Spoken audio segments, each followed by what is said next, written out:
So it's all very well Cloudflare telling us that our domain is now active on the Cloudflare network.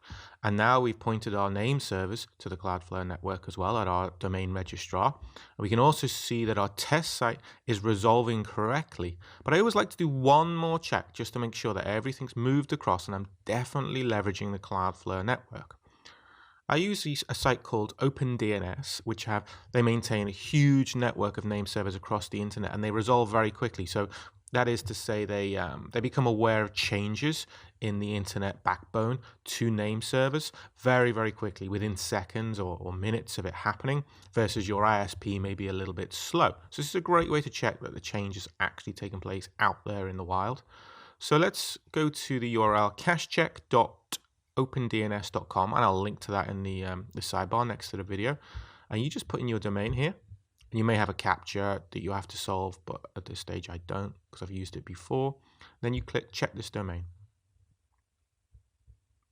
And you can see now that it's checking the results across lots of different locations across North America, New York, Miami, across Europe. They've got servers as well, Australia, across Asia. And what you're looking for is you're looking here for two results that are identical.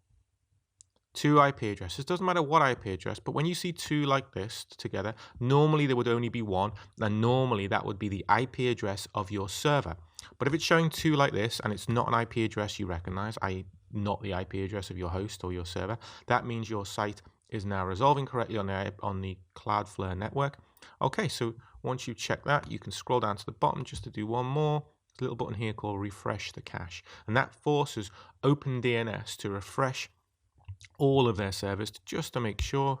Final check, and we'll see it come through now with two IP addresses. Here we go, exactly the same. So we know everything's up to date, nothing's going to change. My site is categorically now on the Cloudflare network.